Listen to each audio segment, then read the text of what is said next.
গরু কত বছর হবে? কোরবানির দিন কোরবানির থেকে উত্তম এবাদত আর নেই। শংসাপত্র পাওয়ার পরে কোরবানি করতে হবে কসাইখানায়। 8টি নিয়ম সরকারের তরফ থেকে যেটা জারি করা হয়েছে। আজকের ভিডিওতে খুবই গুরুত্বপূর্ণ বিষয়বস্তু আমরা নিয়ে এসেছি। আমরা সকলে দেখছি, জানছি, শুনছি কোরবানি নিয়ে পশ্চিমবঙ্গ সরকার ইদানিং যে কাণ্ডকর্ম করছে, সে কাণ্ডকর্ম কার চোখের আড়ালে নেই। 1950 সালের সংক্রান্ত একটি বিষয় নিয়ে কোরবানি বলতে আপনার যে গোহত্যা বন্ধ করা হয়েছে। গোহত্যা বন্ধ করা হয়েছে তার কয়েকটি নিয়ম, মোটামুটি 8টি নিয়ম সরকারের তরফ থেকে যেটা জারি করা হয়েছে, যেটা প্রকাশ করা হয়েছে, আজকের ভিডিওতে তুলে ধরব। এবং ইসলাম রীতিনীতি কি বলছে, গরু কত বছর হবে, মহিষ কত বছরের হবে, ছাগল কত বছরের হবে, ভেড়া এবং দুম্বা কত বছরের হবে, এবং উট কত বছরের হবে, কোন পশু কোরবানি করা ইসলাম দৃষ্টিকোণ থেকে উৎকৃষ্ট বলা হয়েছে। কোরবানি শুধু জবাহের নাম নয়, ইসলাম শরীয়ত আমাদেরকে শিখিয়েছে কোরবানি মানে হলো গরিবদের পাশে দাঁড়ানো, গরিবদের সাহায্য করা। সেই জন্য ইসলাম রীতিনীতি অনুযায়ী কোরবানির যে জবেহের পশুগুলো রয়েছে সেটা হলো, দেখুন আপনার স্ক্রিনে আসছে, উট। উট হলো 5 বছরের হতে হবে পূর্ণ। গরু হতে হবে 2 বছরের পূর্ণ, 2 বছর বয়স হতে হবে। মহিষ হতে হবে 2 বছরের পূর্ণ, 2 বছর বয়স হতে হবে। ছাগল পূর্ণ 1 বছর হতে হবে। ভেড়া এবং দুম্বা 1 বছরের হতে হবে। কিন্তু ভেড়া এবং দুম্বা দেখে এত মোটা তাজা যদি হয়, 1 বছর বয়সী ভেড়া দুম্বার পালে যদি এই দুম্বাগুলোকে বা ভেড়াগুলোকে ছেড়ে দেওয়া হয়, তাহলে সেই 6 মাসের ভেড়া দুম্বাগুলো 1 বছরের মতন দেখাবে, এত মোটা তাজা।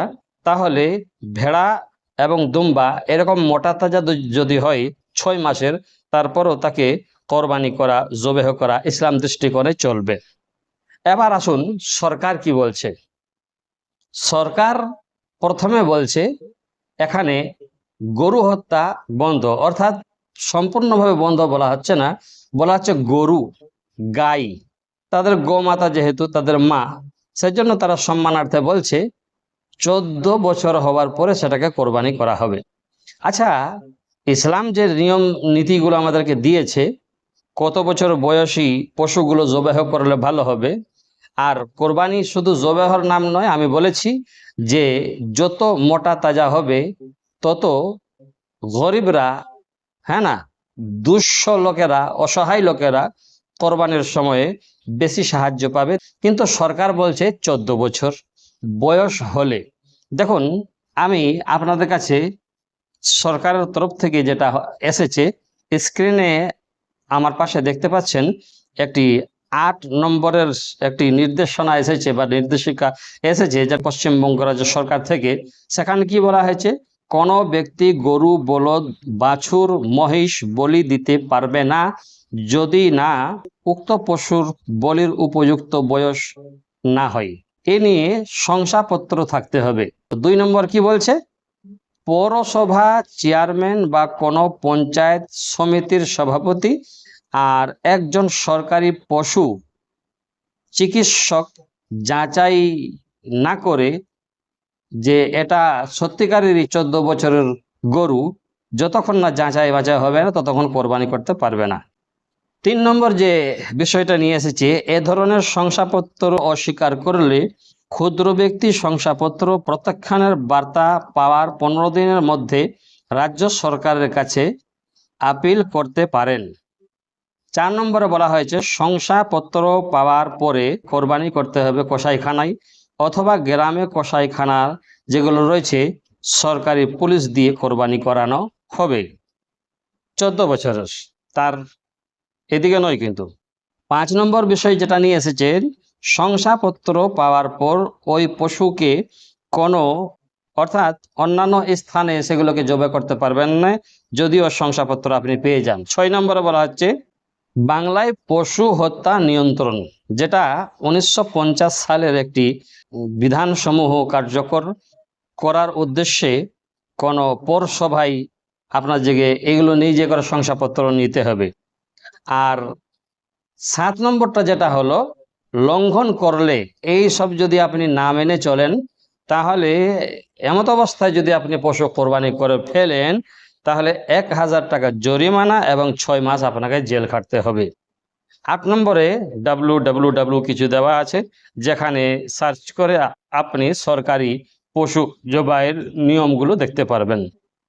এবার আমি বলি, কোরবানি আল্লাহ তাআলা বলেন যে তোমাদের কোরবানির রক্ত গোশত আমার কাছে পৌঁছে না, আমার কাছে পৌঁছে তোমার অন্তরের অবস্থা। অন্তরের অবস্থা, তোমার অন্তরে কি নিয়ত নিয়ে তুমি জবেহ করলে পশুটাকে, এই অবস্থাটা আমার কাছে পৌঁছে।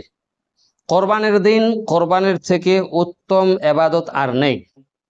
আল্লাহ বলেন কোরবানির পশু যেটা তুমি জবেহ করছো ওটা তার রক্ত জমিনে পড়ার আগে আগে আমি তোমার কোরবানি কবুল করে নেই। সুবহানাল্লাহ।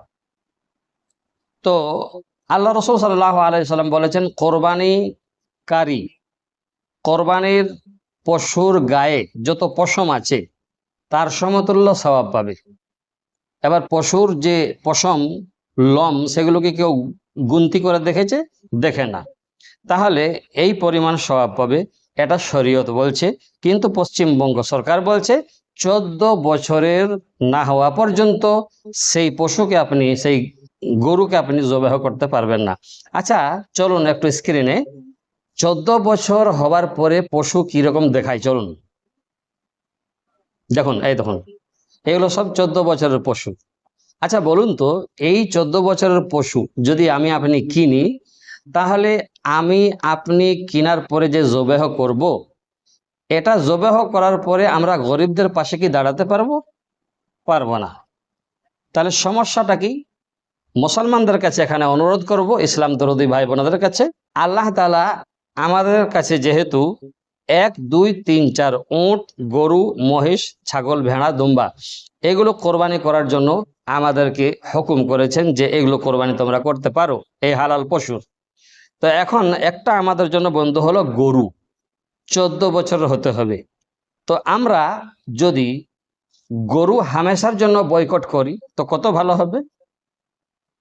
তো সেজন্য গরু কিনা, গরু কোরবানি করা, গরু জবেহ করা, গরু খাওয়া আমরা হামেশার জন্য বয়কট করি আল্লাহর জন্য। অন্য কিছু খেয়ে থাকবো, অল্প অল্প করে খাবো, তাতে কোনো অসুবিধা নাই। তবে হাত জোড় করে বলি, গরু কোরবানি একেবারে করবেন না।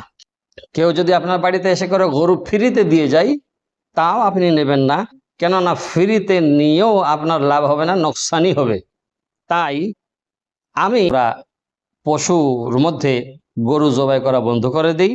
বাকি উট রয়েছে, ছাগল রয়েছে, মহিষ রয়েছে, ভেড়া রয়েছে, হ্যাঁ না, আপনার যে দুম্বা রয়েছে, এগুলো আমরা করতে পারি ইনশাআল্লাহ।